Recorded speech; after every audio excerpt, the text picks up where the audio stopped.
आज मैं आप लोगों के लिए नामान कोड़ी की कहानी लेकर आया हूँ, जिसका वर्णन हमें दूसरा राजा के 5 अध्याय में मिलता है।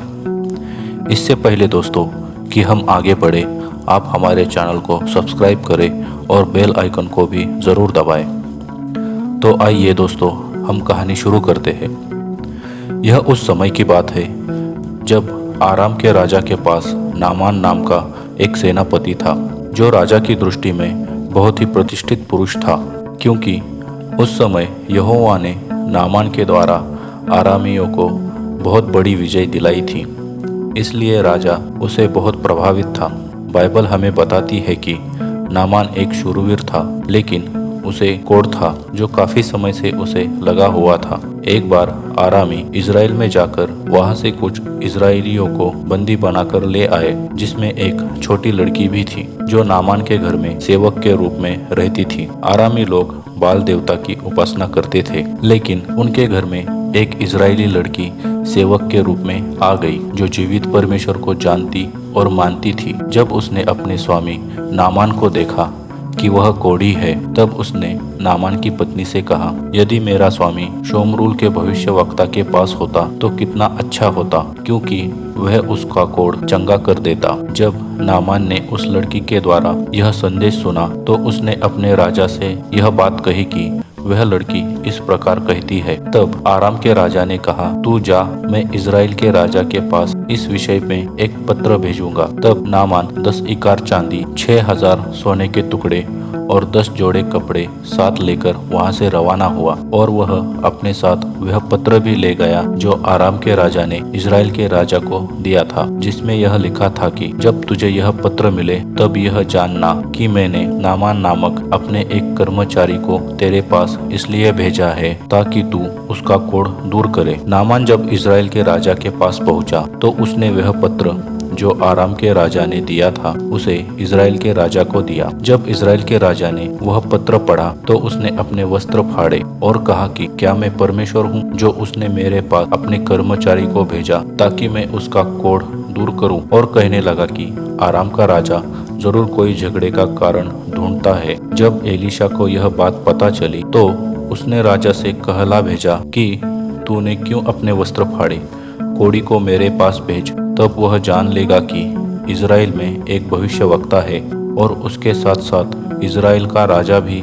यह जान पाएगा कि उसके नगर में ही परमेश्वर का सच्चा दास रहता है। तब नामान घोड़ों और रथों के साथ एलीशा के द्वार पर आ खड़ा हुआ। उसने यह सोचा कि एलीशा बाहर आकर उसका स्वागत करेगा, परंतु ऐसा कुछ भी नहीं हुआ। वहां कोई बाहर ही नहीं आया, और एलीशा ने अपने एक दूत को अपने पास बुलाया और कहा कि नामान से कह दे कि वह यरदन नदी में 7 बार डुबकी मारे, तब उसका कोढ़ चला जाएगा और वह शुद्ध हो जाएगा। तब उस सेवक ने नामान से इसी प्रकार कहा। जब नामान ने यह सुना, तब उसको क्रोध आया। तब वह कहने लगा कि मैंने तो सोचा था कि वह भविष्यवक्ता बाहर आएगा और अपने यहोवा से प्रार्थना करेगा और मेरे कोढ़ के स्थान पर हाथ रखेगा, और फिर मेरा कोढ़ ठीक हो जाएगा, परंतु यह तो मुझे देखने बाहर तक नहीं आया। और नामान कहने लगा कि क्या मेरे दमिश्क में नदियों की कमी है कि मैं उनमें नहाकर शुद्ध नहीं हो सकता, जो मैं इतनी दूर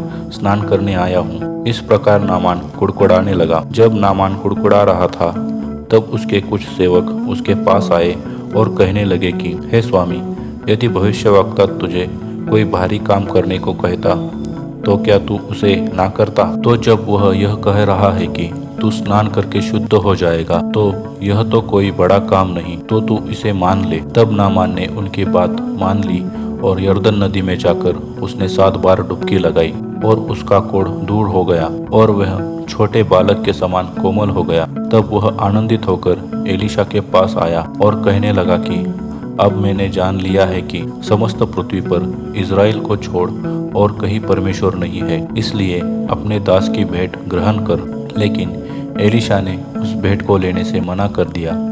नामान ने उसे बहुत आग्रह किया, लेकिन एलीशा अपनी बात पर कायम रहा, और उसने नामान से कुछ ना लिया।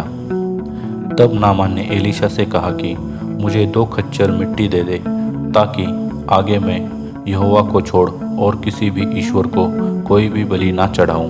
तब एलीशा ने उसे 2 खच्चर मिट्टी देकर उसे विदा कर दिया। तब एलीशा का सेवक गहीजी यह सोचने लगा कि मेरे स्वामी ने उस नामान को ऐसे ही छोड़ दिया, उससे कुछ ना लिया।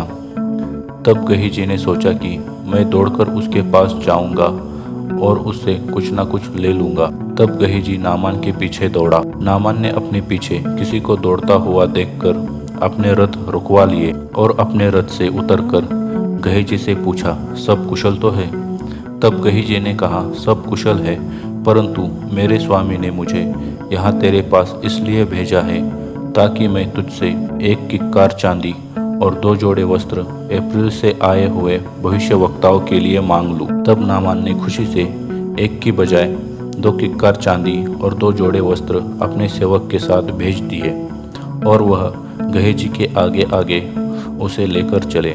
जब वह टीले के पास पहुंचे तब गहीजी ने उनसे वह वस्तुएं लेकर उन्हें अपने घर में रख दिया और उन्हें विदा किया। जब गहीजी एलीशा के सामने खड़ा हुआ तब एलीशा ने उससे पूछा कि तू कहाँ से आता है? गहीजी ने कहा कि तेरा दास तो कहीं गया ही नहीं। तब एलीशा ने कहा, जो कुछ तूने किया मुझे सब मालूम है। क्या यह समय चांदी या वस्त्र लेने का है? इस कारण नामान का कोढ़ तुझे और तेरे वंश को सदा लगा रहेगा। तब वह हिम के समान श्वेत हो गया और इस प्रकार नामान का कोढ़ गहीजी को हमेशा के लिए लग गया। दोस्तों, यह एक प्रेरणादायक कहानी है जो हमें बहुत सी बातें सिखाती है।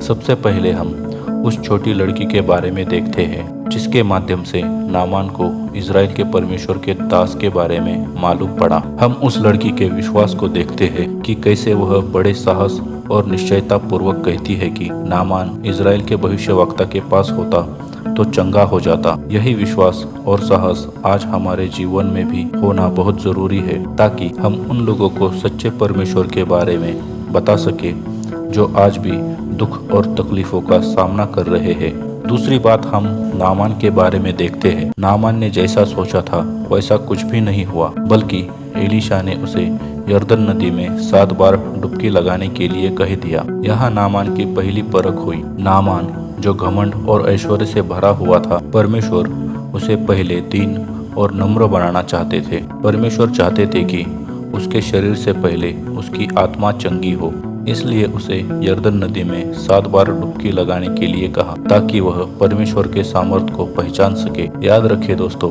यरदन नदी में कोई चमत्कार का सामर्थ्य नहीं है। चमत्कार परमेश्वर के वचनों का पालन करने में है और उस पर विश्वास करने में है। जब नामान ने यरदन नदी में पहले डुबकी मारी होगी तब उसका कोढ़ गया नहीं होगा। इसी प्रकार 6 बार डुबकी मारने पर भी उसका कोढ़ गया नहीं होगा। तभी उसने धीरज रखा और परमेश्वर के दास के वचनों का पालन किया और जब वह 7 बार डुबकी लगा चुका तब उसका कोढ़ पूरी तरह दूर हो गया। वैसे ही दोस्तों, जब हम भी धीरज धरते हैं और उसके वचनों का पालन करते हैं तब वह हमारे जीवन में अद्भुत आश्चर्य करता है। तीसरी बात जो गहीजी के जीवन से सीखने को मिलती है, गहीजी परमेश्वर के भक्त का सेवक था, लेकिन उसके मन में लालच समा गया और उसने परमेश्वर के क्रोध को खुद अपने ऊपर आमंत्रित किया।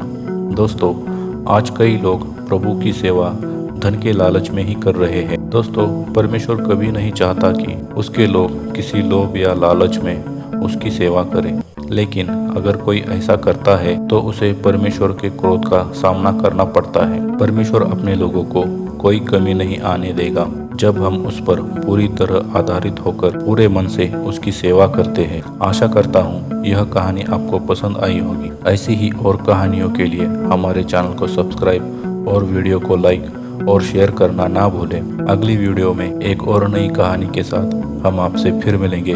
तब तक के लिए आप सभी को जय मसीह की।